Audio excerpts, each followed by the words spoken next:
All right, so January 24th, 2025. Big day. President Trump kicks off his second term with a whole bunch of executive orders. I'm going to take a look at some of the big ones, especially for those of you who are listening and are looking for those business and investment angles. Well, one of the most significant orders focuses on what the administration is calling an American golden age to jumpstart the economy. And a major component of this is a $500 billion investment in AI infrastructure. Now, what's interesting here is that this funding is coming from the private sector, which really indicates a pretty strong belief in the potential of AI. You know, we're talking about big names like Softbank, Oracle, OpenAI. So when we talk about this investment in AI infrastructure, what are we really talking about? What's being built? Well, you can think about it as building the foundation for a whole new digital landscape. So this could involve, new data centers, supercomputing facilities, as well as developing national standards for AI technology. It's kind of like the internet boom, but for artificial intelligence. So for, the business folks out there, this presents opportunities not just in developing AI itself, but in all the sectors that AI is going to revolutionize. Healthcare, finance, manufacturing, you name it. Yeah, it seems like the administration is really betting big on AI being a key driver of economic growth.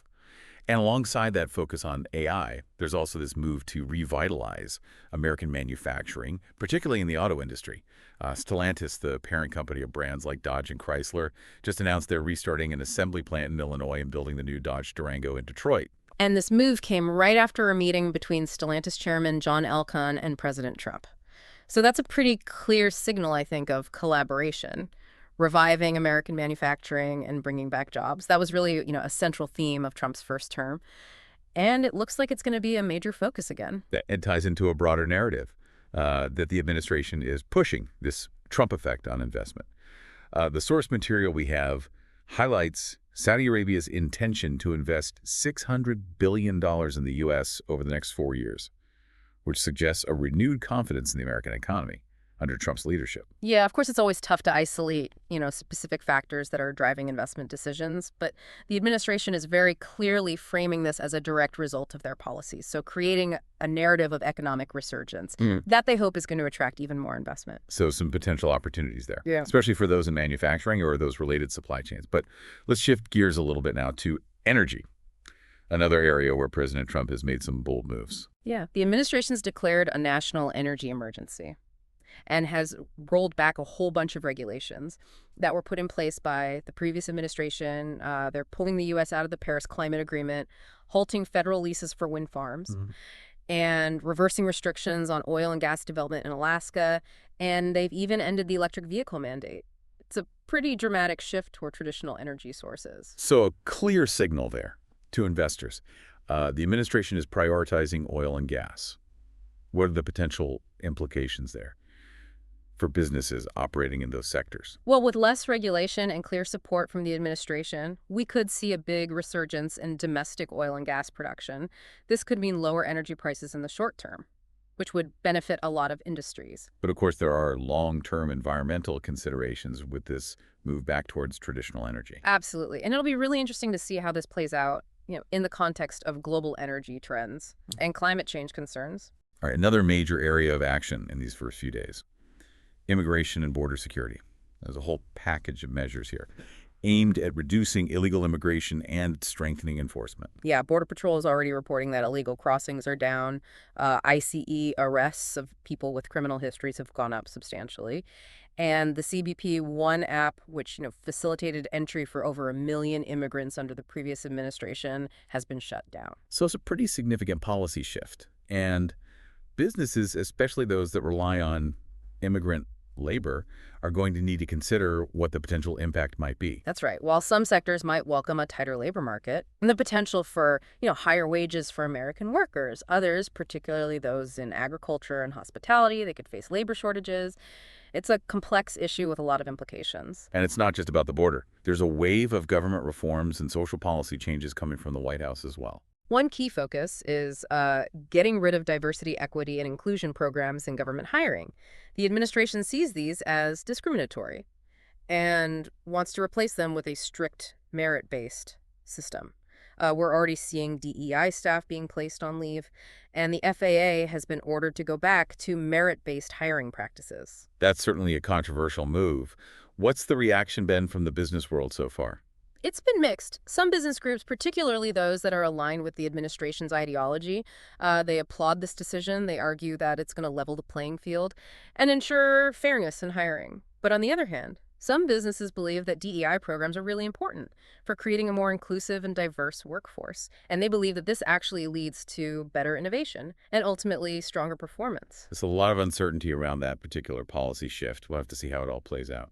Indeed. And there are some other social policy changes, too. An executive order affirming a binary definition of sex has been issued. The State Department has told embassies to only fly the American flag. And federal agencies are being told to end remote work and bring employees back to the office. It's interesting, when you look at these initial actions, there's a real emphasis on delivering on promises made during the campaign. The source material frames it as like this promises made, promises kept narrative. Right. It's a powerful message to try to reinforce support. Yeah. So what are some of the specific actions they're highlighting? Well, they point to things like the declassification of the JFK files. I mean, that's something that's been long awaited and debated for decades. They also highlight the pardons given to those two Washington, D.C. police officers. That got a lot of praise from law enforcement. And then, of course, there's the deployment of troops to the border, which aligns, with that focus on curbing illegal immigration. So checking off those key issues, those that really resonate with their base. Yeah. Any other examples maybe related to economic policy? Yeah, definitely. They're really emphasizing the opening up of offshore drilling and energy exploration in Alaska. And, that fulfills a campaign promise to boost domestic energy production. They've also pardoned people involved in the January 6th Capitol riot, which was very controversial, but it aligns with their stance on challenging the results of the election. And they've also taken some steps to try and curb what they see as government censorship, which has been praised by those groups that advocate for internet freedom. So a clear signal that the administration is going to stick to its core agenda, even if that means stirring up some controversy.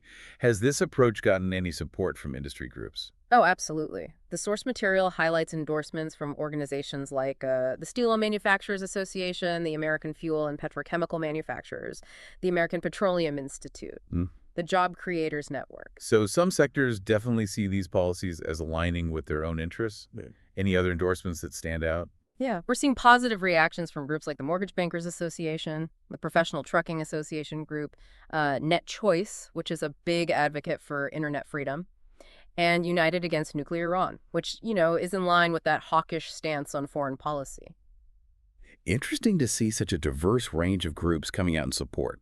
Do we expect this to be universal, or are there also some dissenting voices out there? Well, it's important to remember that these are just initial reactions, right? The full impact of these policies is going to take some time to really unfold. And there are bound to be dissenting voices and maybe some unintended consequences that pop up. But for now, the administration is really strategically emphasizing those positive responses to try to build some momentum and shape the narrative. It's a smart political strategy for sure, especially in those early days when they have the chance to set the tone and agenda. It'll be interesting to see how all this plays out over the weeks and months ahead as the implications of these actions become a little bit clear. But we've only just scratched the surface here of all that's happened in these first 100 hours.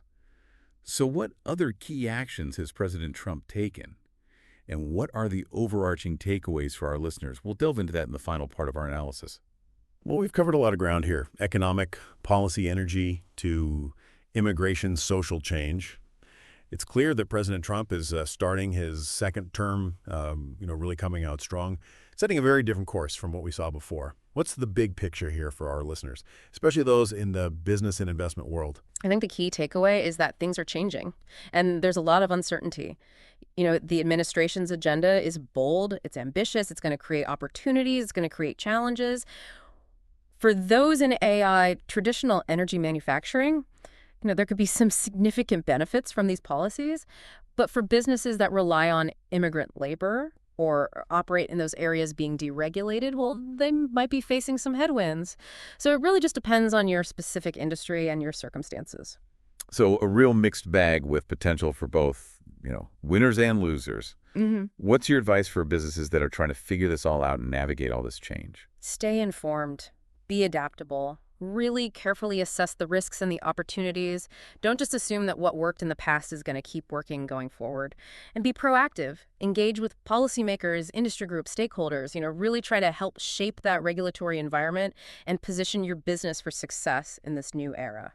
It sounds like the key to success is going to be the ability to anticipate and adapt to all these changes. Exactly. This is a time for strategic thinking, careful planning, a willingness to kind of embrace change. Those who can do that are going to be in a good spot to capitalize on the opportunities that come up in the next few years. Excellent insights as always. Really appreciate you breaking all this down for us. Happy to do it.